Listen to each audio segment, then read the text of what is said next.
Hello and welcome to the Womb Centered Healing Podcast and also to the Writing from the Womb podcast.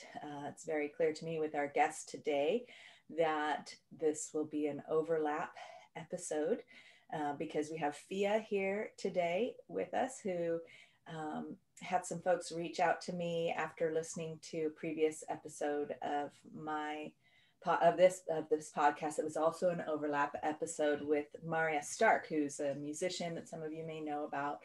And Fia is also a musician and does her writing from this place of the womb, our creative center, and wanted to share about that. And it also, her writing and songs are very therapeutic and healing. So both writing from the womb and womb-centered healing were going to be part of our conversation for sure. So Fia, please introduce yourself more and share with us about your womb-centered healing journey and your writing from the womb journey. Yes, thank you so much for having me here.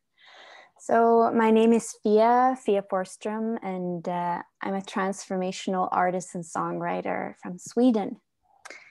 And what does that mean? People ask me sometimes. Transformational songwriter, what is that? Well, is that I write songs that invites us to have a bigger view of life and of the universe. These are songs that invites us to look a little deeper within and to turn down the external noise and to amp up that often very subtle voice that resides within us. That voice, which is, I feel, is connected to our souls. And I've been writing music since I found out that was something I could do.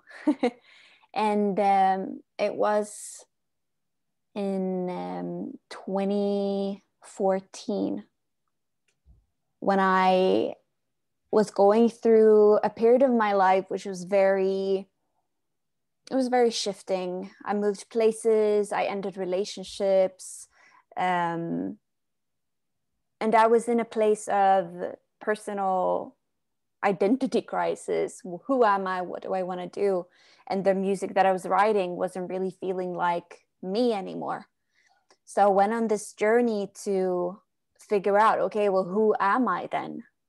And it brought me into conscious community. It brought me into circles of personal development and exploration.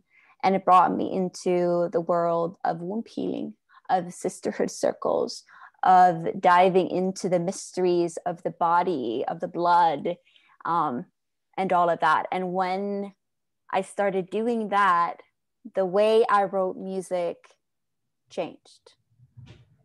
I was no longer writing from my head. I was allowing the wisdom of my body to have a voice, and especially my womb. So that is me in a nutshell. In a nutshell, beautiful. So you kind of described what many people can relate to, but myself personally, that oftentimes life brings us to these moments where everything has to change, and some of the change happens because we make a choice, and some of the change happens because things outside of ourselves are changing, and then we're responding to those changes. And sometimes it can all seem to be happening all at once, where suddenly we're in a different place, we're with different people, we're doing different work, and we're needing to respond to inner changes that are happening. And sometimes the outer changes are just reflections of those inner changes. And so I'm really curious to hear more about what was the experience when you were discovering and realizing that your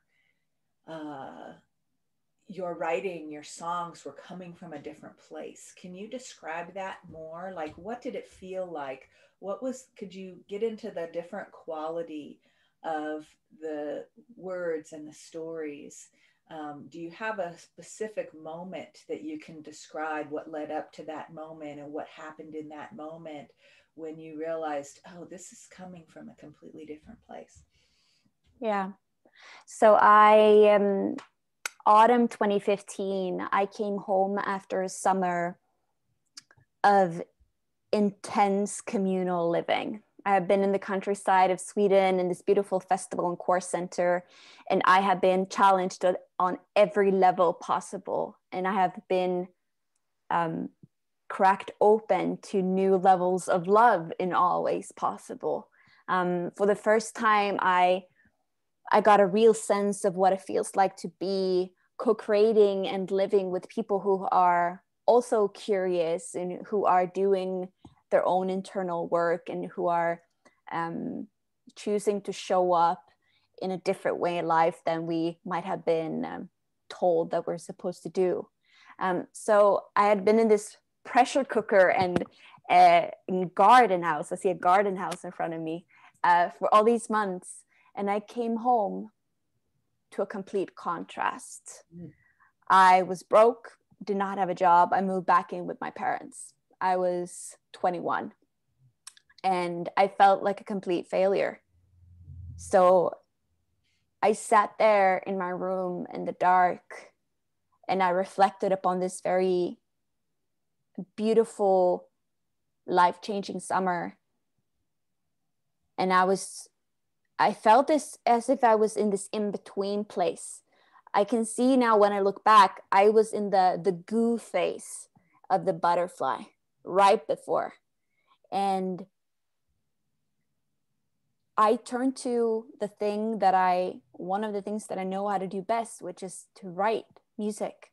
And I picked up the guitar and I said, okay, what am I to write?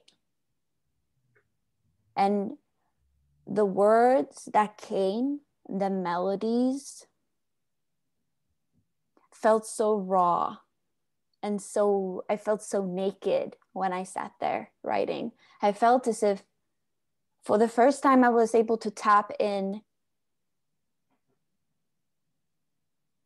to just a deeper level of truth. I was no longer caught in mental constructs of how it should sound or what I should write, which words I should choose. I was allowing the songs to really come without being there meddling in between. It felt pure, it felt clean, it felt very clear. And when I wrote them, I cried, I sobbed. So I realized that as I was writing, I was healing myself and I felt the power of them. So that was one of the really pivotal moments when I realized, okay, something is shifting here. I had reached a new part of me that activated a new level of songwriting, of creative process. Yeah. Beautiful. And I love how this arose out of this experience of living in community, and the contrast of it coming home and to your family home, and realizing, and I've had this experience too, of going and having this different experience and then coming back and realizing, oh, there's so many things missing here that I might not have even realized were missing until having experienced them, and I knew I was hungry for them, but I didn't know how to create them. And here they were, and now I'm hungry for them again, and having tasted them once. Oh, ouch, right? Now Right, totally. Right? And so then how do we go from the single family home model of society where we're so isolated? And I don't know, it might be different than what I'm describing in where your family lived, but here in the United States, it's very isolative, and you might have a whole bunch of homes in a neighborhood, but you don't know your neighbors, you don't commune with your neighbors, you don't have events with your neighbors, you certainly don't sit around and have meals together and have and create events or artistic work or do spiritual practices together, like I'm assuming you may have experienced in your garden house community that you described. I've been a devoted participant in communities of that nature for my whole life, so I know how it sounds very familiar what you're describing of, you know, getting to being together with a group of people that are wanting to, you know, meet the hunger for that kind of communion that is so sorely lacking in that other single family isolated experience and of society that's most of society, at least where I live, is based on. And I'm pretty sure that's true elsewhere as well. Some world traveling, and that seems to be the general model, and this model of coming together with and creating a more intimate community where you're intentionally choosing to all have a different agreed upon reality and way of relating. Perhaps a focus on, you know, like I've been in communities where the focus was on a certain spiritual practice or on the possibility of creating an event together, for example, where there's a common goal or a common philosophy. I've been in communities where it was all about nonviolent communication and group decision making. Where we were working on a project together and the decisions were made through consensus and all where everyone has to agree, and all of these things were things that we hadn't experienced in our family homes and had to learn a whole bunch of new skills and have a huge amount of growth in order for what we were trying to do to even work. It like required us to grow into that. And so it sounds like that contrast was very revelatory for you, and that your music and your writing arose in that moment of realizing the gifts you'd received, and then now what? How do I stay connected to this and bring this into the rest of the world that's still in this other isolated state of human starvation, you know, starvation for humanity, for our humanity. How do we infuse this medicine into the rest of the world? That's a question I would be asking in your circumstance. I'm not sure if you were asking that question, but I imagine that your music may have been part of that question or been the answer, even if you weren't asking that question, to that. Knowing your music, here you are putting it out into the world. It seems like this was a way of transmitting that. You became a transmitter of that wisdom to yourself, so that you didn't have to be in that community, but you could still be exploring that, but then also to transmit that to the world. And I'm curious about what, if there was a moment in all of this when you, and perhaps a different moment in a different part of the process, when you recognize the importance of the womb and how it was connected to your actual biological womb processes, your menstrual cycle, perhaps if you had a journey with pregnancy, sexuality, children, giving birth, any of that, or just the menstrual cycle itself. Anything like that, if you can make a connection to something that shifted in your relationship there, or woke up in your relationship with your womb in all of these changes for you. Absolutely. Yeah. So I got a taste of sisterhood that summer. I sat in sister circles. I sat in women's councils. I sat in spaces with people who identified as women. And that was the first time that I experienced the healing power that naturally just spirals out of the earth when we gather in circle. I see the spiral.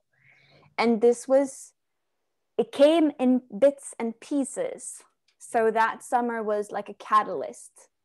And then I met a teacher here, and I met a friend here who said, come, follow me, come and be part of this event. And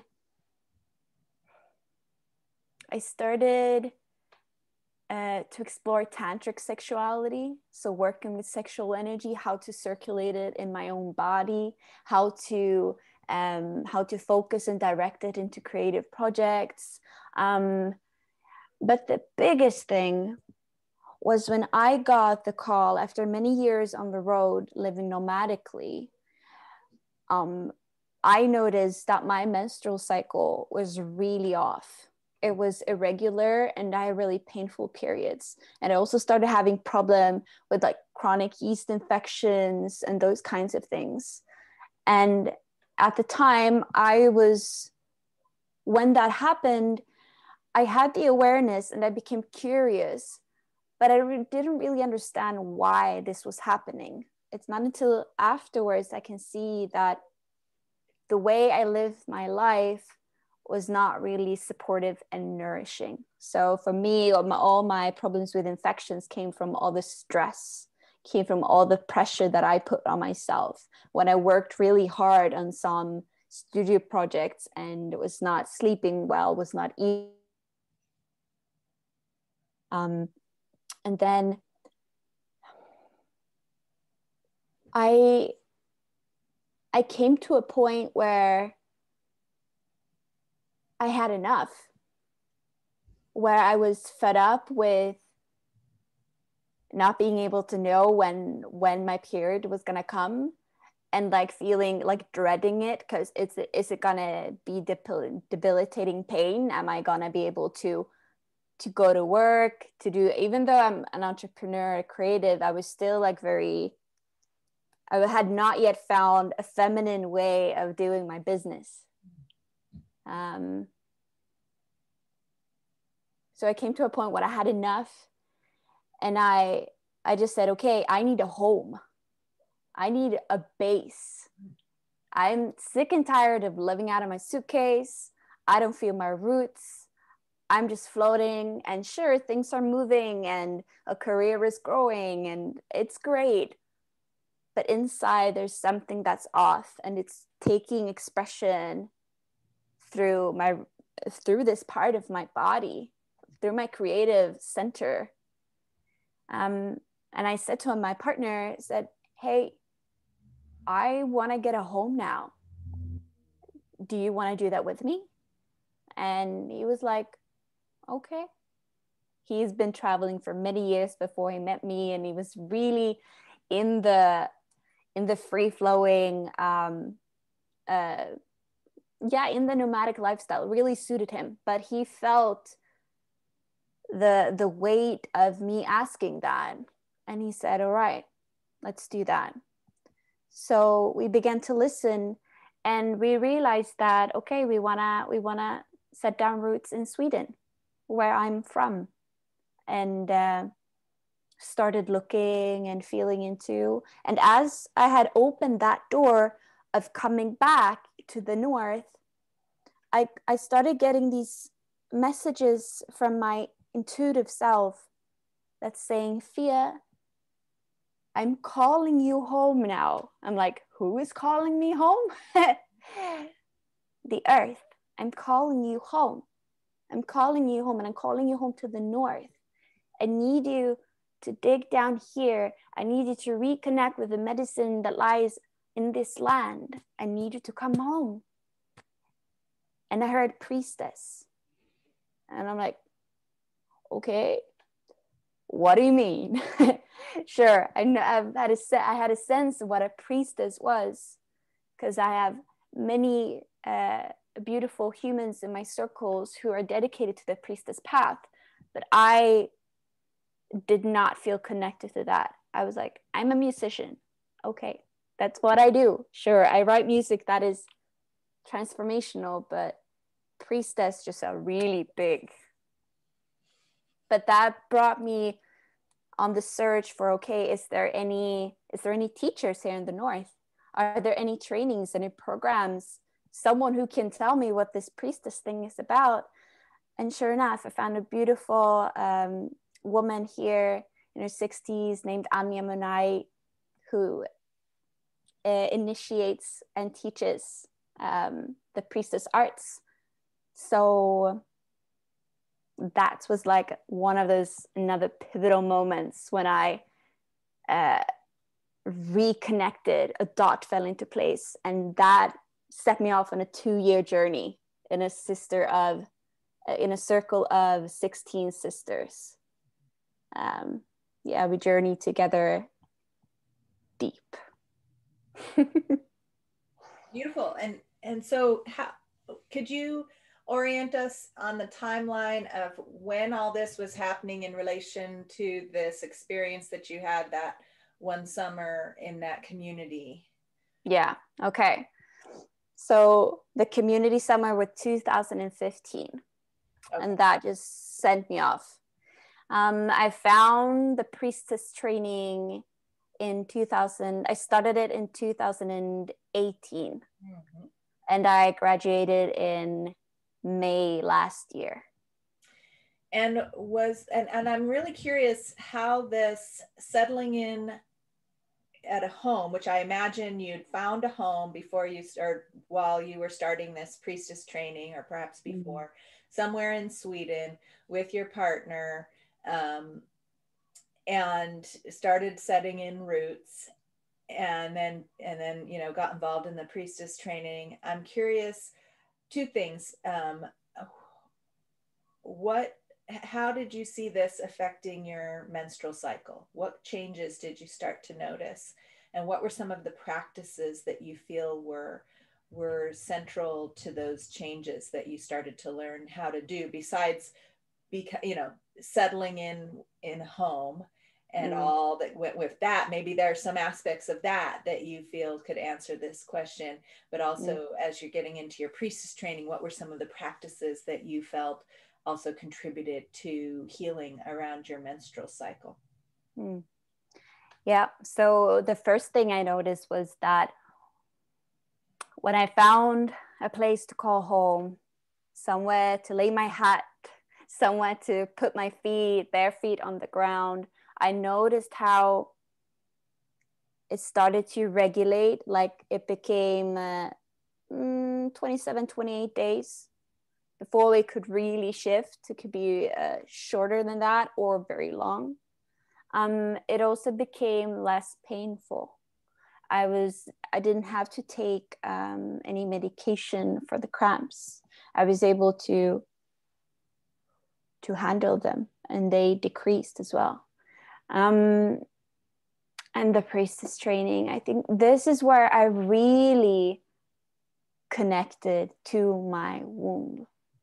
This was the first time where I had a conversation with her, where I engaged in listening and talking. I felt how to describe it. This part of my body, my womb, had just been like this mystery space, and it still is, but it was a place that I knew nothing about. And I never dropped my awareness into my womb.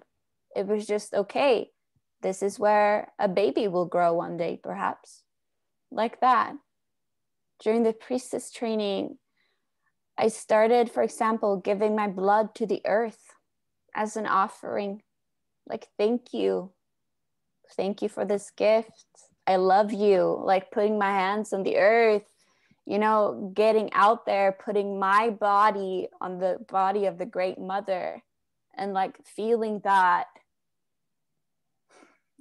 my womb connected to the womb of the earth. And these were all concepts that I had heard, but never truly felt. And during this time in training, I got an embodied experience of what it feels like to be connected to the earth. And when I entered into that that relationship with her, I started noticing more magic in my life, more flow. I became more curious of, okay, how can I listen deeper to myself, to others, to her?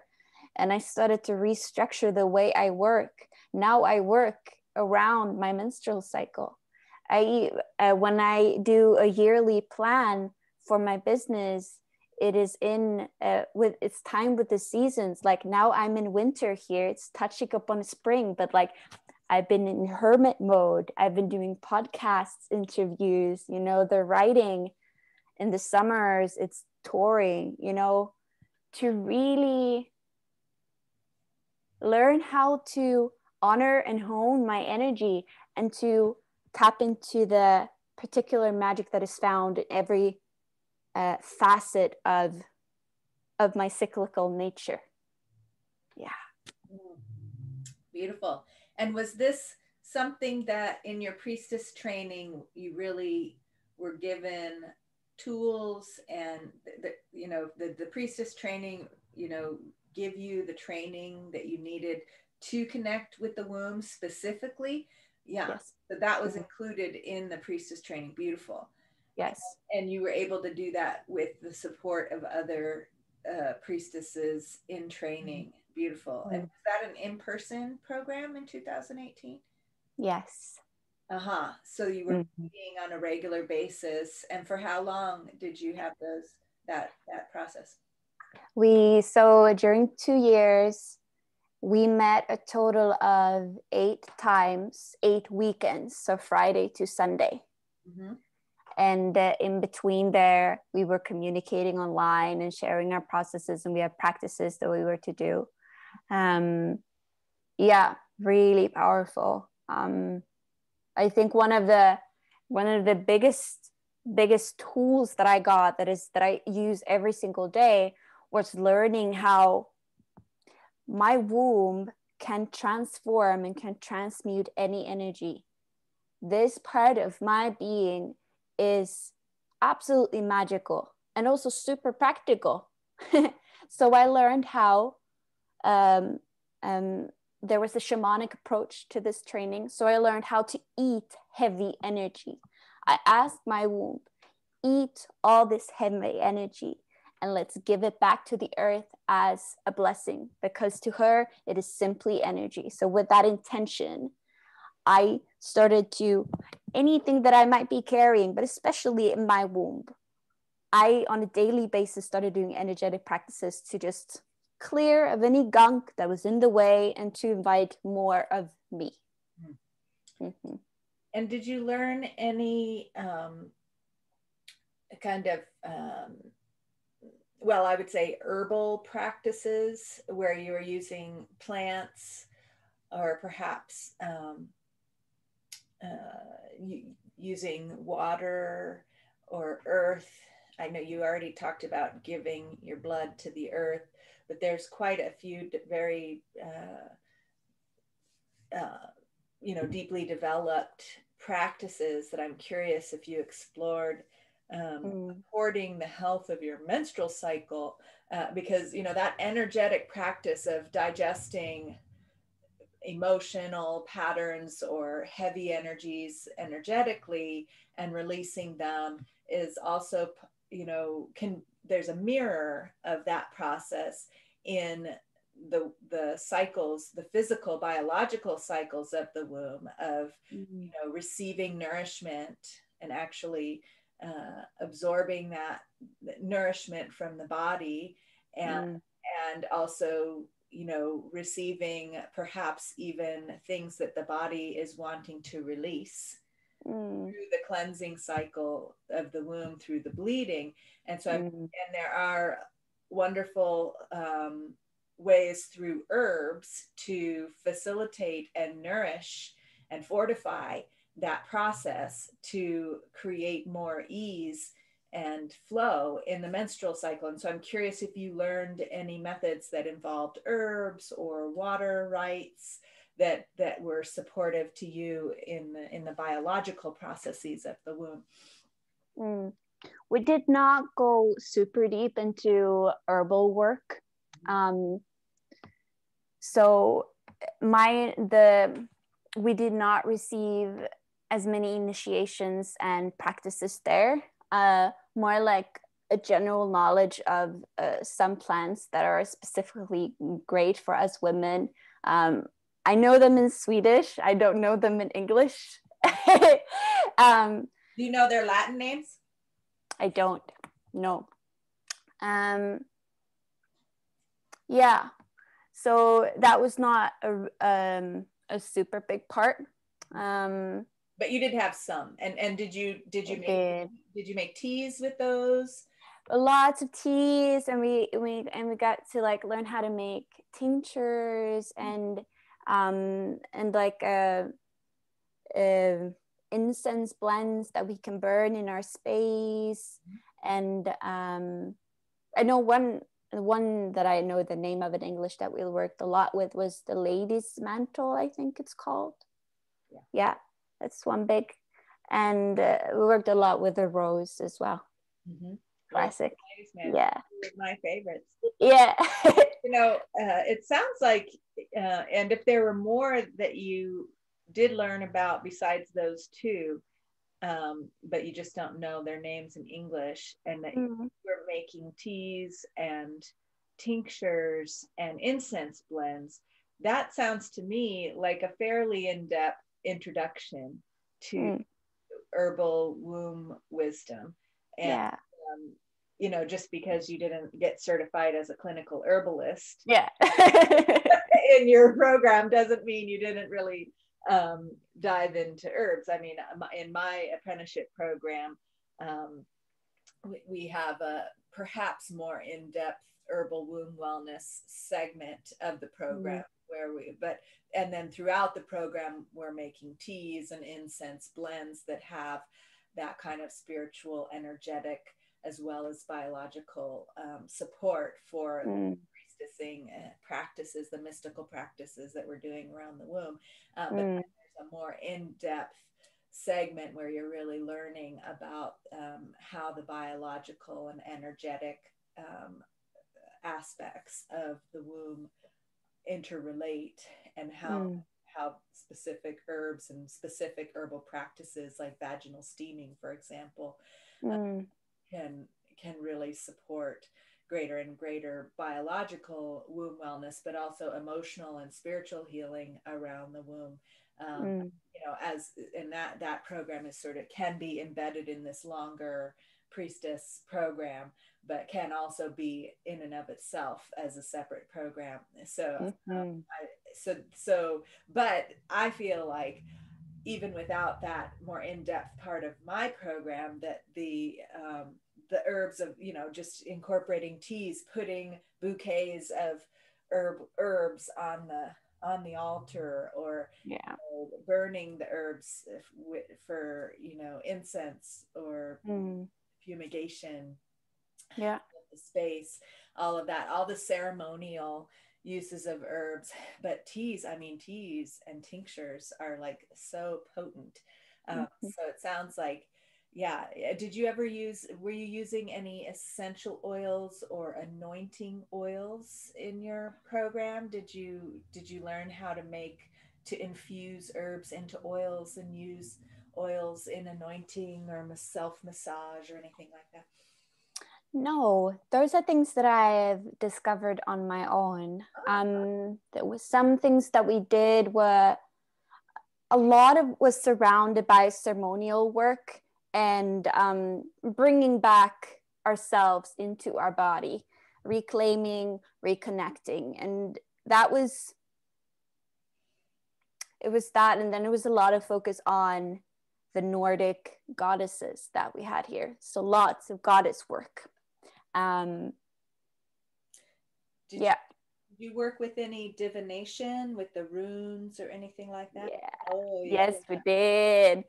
The runes, the tarot, but also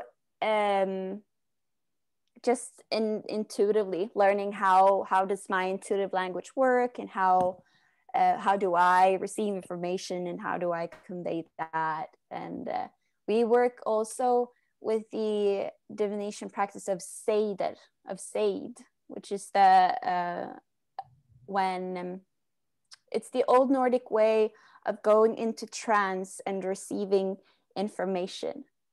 It is the work of the, how do you say this in English? It's so beautiful because it's völva, which is very close to vulva. Mm-hmm. So the völva is an ancient seeress, and she is the one who travels, and she has a staff which represents the sexual energy, the snake. And she, what happens is that she activates this energy within herself with the help of community who either chants or drums. And she has an anchor person next to her who helps her to hold the root into the earth. And then she consciously chooses to travel wherever she desires to travel and to convey wisdom, information, prophecy.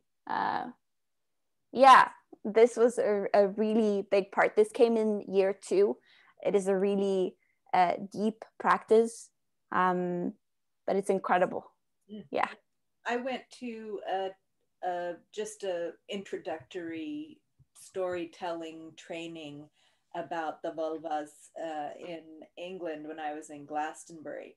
And one aspect of that I learned then that I'm curious about was this aspect of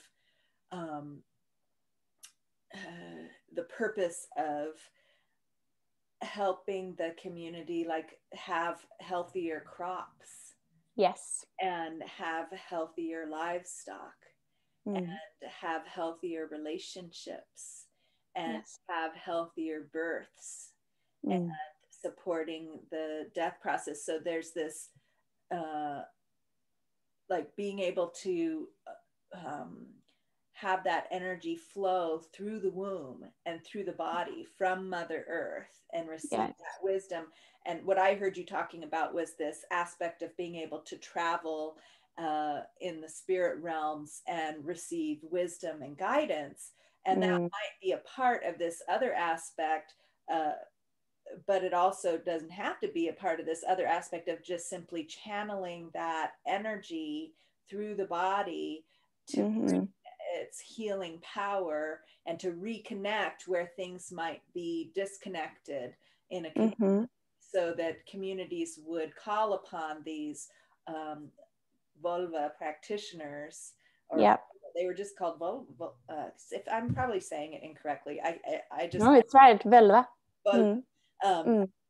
They would call upon, the communities would call them, and they would travel around and do this ceremony to reconnect the people with their gardens, with their fields, with the growing things in their community that they relied upon for sustenance and for healing. And you know, if there was a community that was having trouble with that, they would call with any of those things, with livestock having an illness, or you know, that the vulvas would be called upon to help make those connections again through the womb. And you know, the woman that I learned about it from was trying to make sure that we all knew that she wasn't saying vulva, she was saying vulva. And I'm like, it's the same. And what you're describing is like exactly that. So why, I mean, I understand why trying to make that distinction, but it's very clear that it's this womb-centered, life regenerating power. So yeah, of course, it's vulvas, you know. Totally. Yeah, she came and she was always very well welcomed. She was respected and loved. And just like you said, she had the ability to bring balance and to see where things were off, and to bring, just as you said, the wisdom of what needs to be corrected, and also some things that needed to be added, or simply just that reestablishment of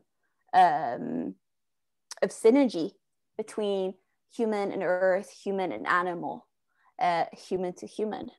And people were if a village had a vulva living there, they were incredibly blessed. But most often she would travel, and she would often have an apprentice with her. So it could be, for example, like a grandma and a granddaughter, or a grandma and a daughter. And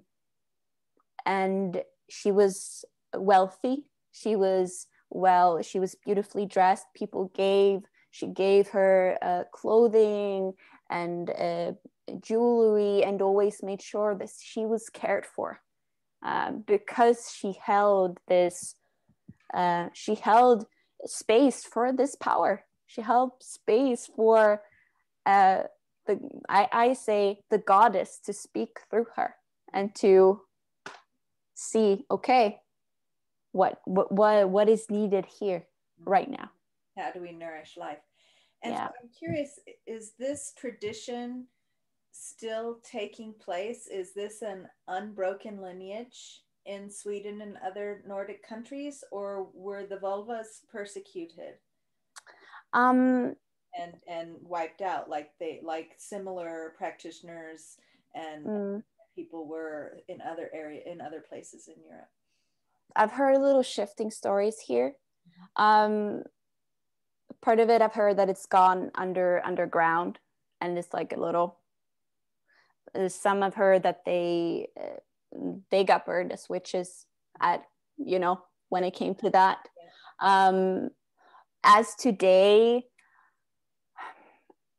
I from my own knowledge, the lineage has been broken, and people are now reconnecting and reclaiming, and it's happening a little bit here, a little bit there, and I would say that it's growing. I hear more people talk about it, and it's being practiced more, but it's not super big, as from my view. Yeah, well, here we are, and it's not complete news to me, right? And whereas probably most people that you talk to, it is complete news, but now it might be more and more people have already heard of this when you share about it, so you can track how that's growing. Beautiful. And so did you receive did you just receive an introduction, or did you receive a whole initiation for yourself? Yeah.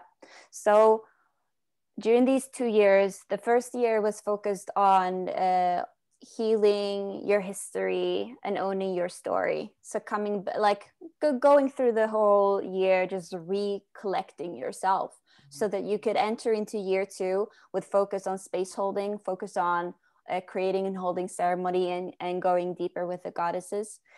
So when it comes to the Seder, the biggest vulva we have in mythology is Freya. So when we were working with her, we were in ceremony and meeting different aspects of her, as a mother, as a lover, as a warrioress, and then as the vulva. So the first year we got a little taste. We got to see our teacher practice the Seder, to just be in that field. It was during Alla helgona. I think many people call it Samhain. So the beautiful time for doing extra magical, deep work. And then in year 2, we got to practice that a whole weekend. And after having done all this work in our wombs were activated. Our wombs were awake and alive. And to be able to practice the Seder, you need to have a womb that you're connected to, because you're working with that energy. So we were initiated in circle and got to practice together, which was incredible, both to be the one who was the vulva, and also to be an anchor to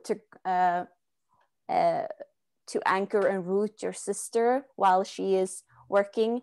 And often you have the anchor who also ask questions to the vulva, and is also the anchor who very humbly and with lots of respect, like welcomes whoever it is that is stepping in and talking through the vulva and all of that. So it's a very, very powerful process. Yeah, very exciting and fun too. Yeah. And so since that part of the training, do you have people that you do this practice with ongoing? I don't. I wish I had. My Priestess sisters are very scattered all around Sweden. I did have one time this summer where it was a weekend that focused on herbal magic and sated, and but then we did that with strangers, and I would say it was more powerful when I did it with a circle that I've been journeying with for 2 years. I wish to have that kind of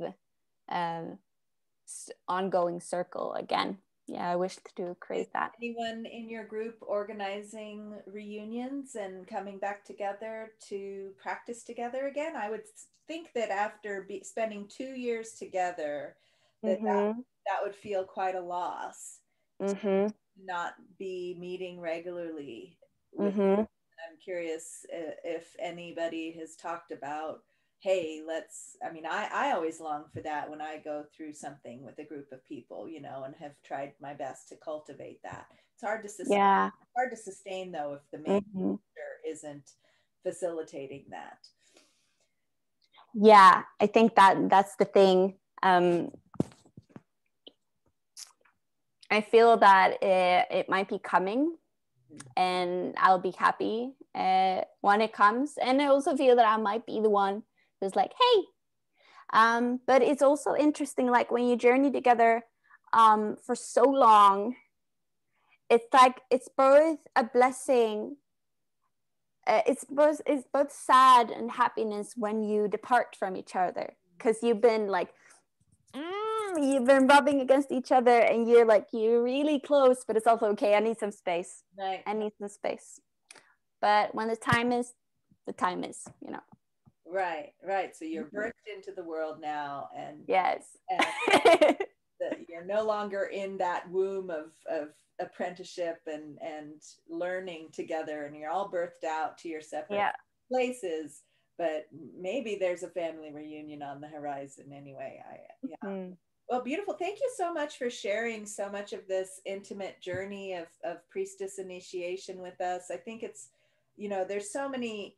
I've seen 5-day priestess initiations, and then people feel like they've, and that's one level of course, being initially introduced into that. But to hear about a more in-depth approach, my program is 13 months, and people are encouraged to repeat the process, and there's an additional aspect of becoming, learning how to share with others.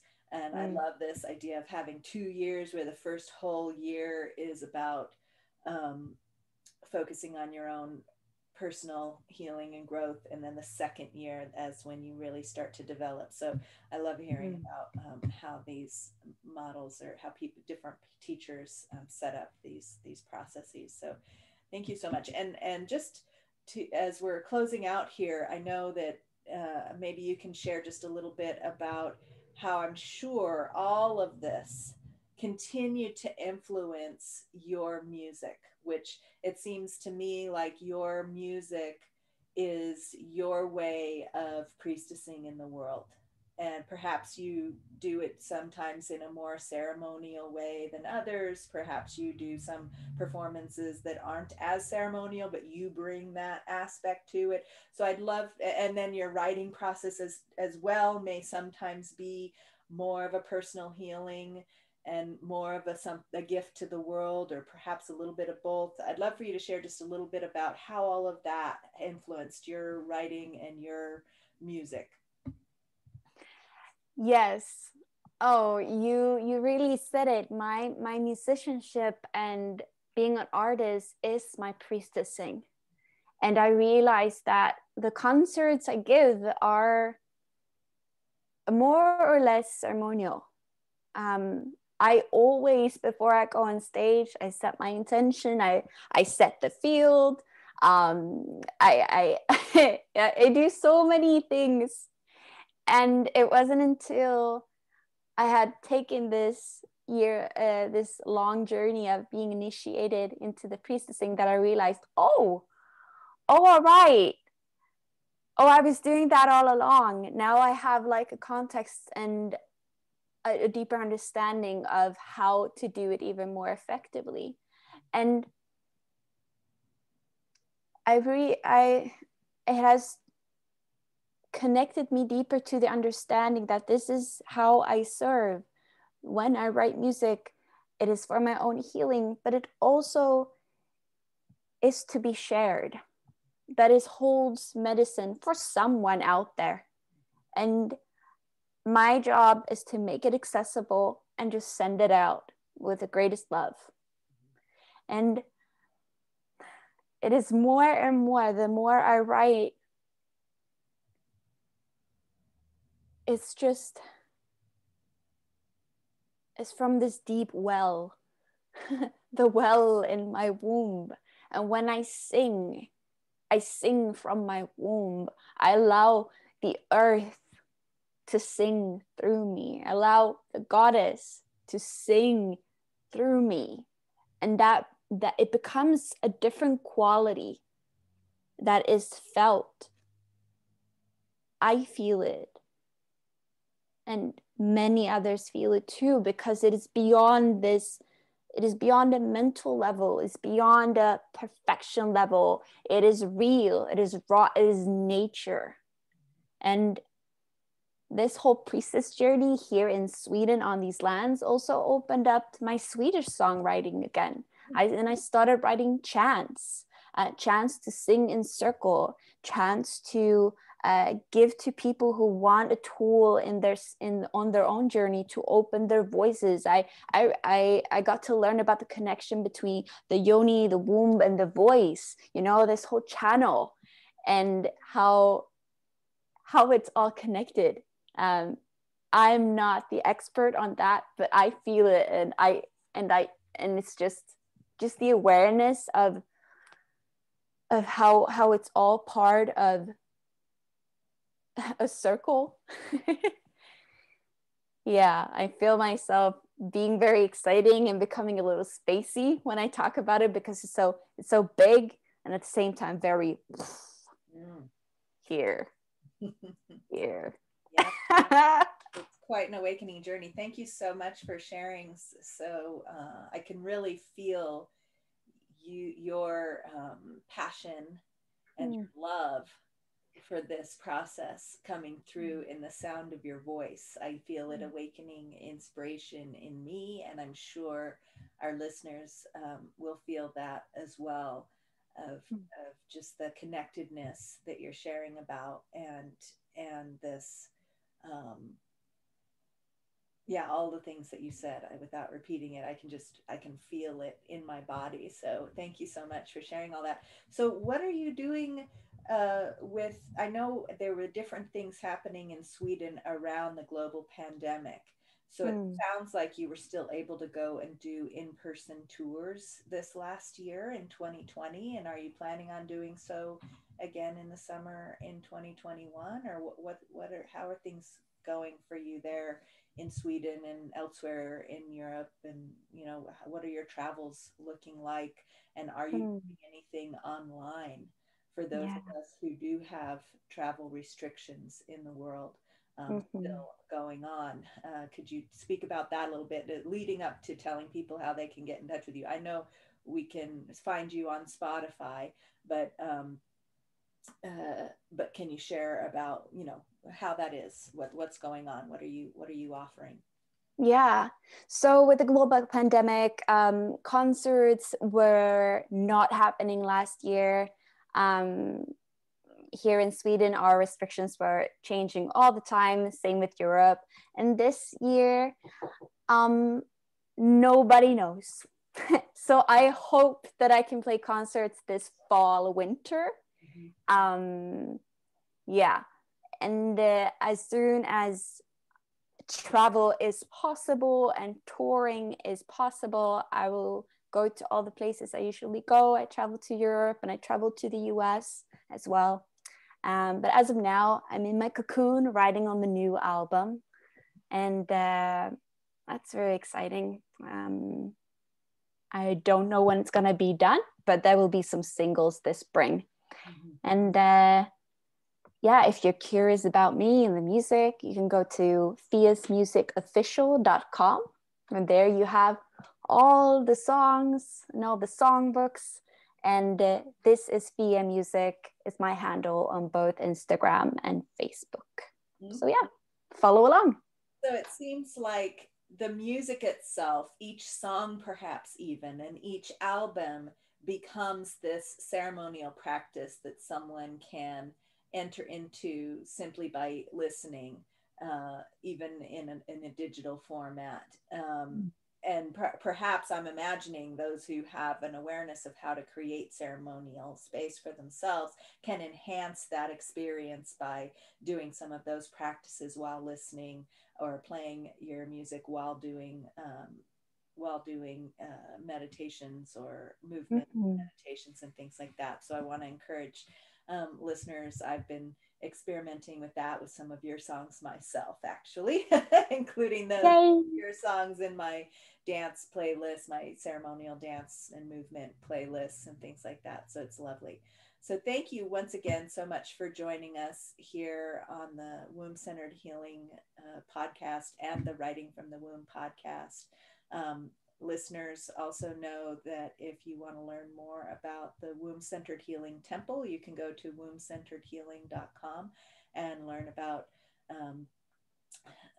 upcoming events and things like that. Also, actually, for upcoming events, the best place to go is Eventbrite. And search for Womb Centered Healing Temple on the Eventbrite website. And then come to the wombcenteredhealing.com if you want to sign up for the newsletter.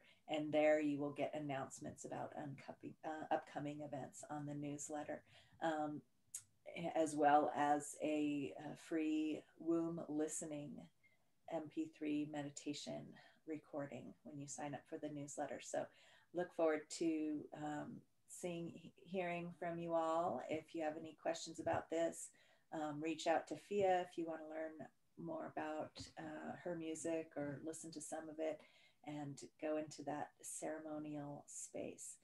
All right. Thank you so much. That's all for now. Until next time.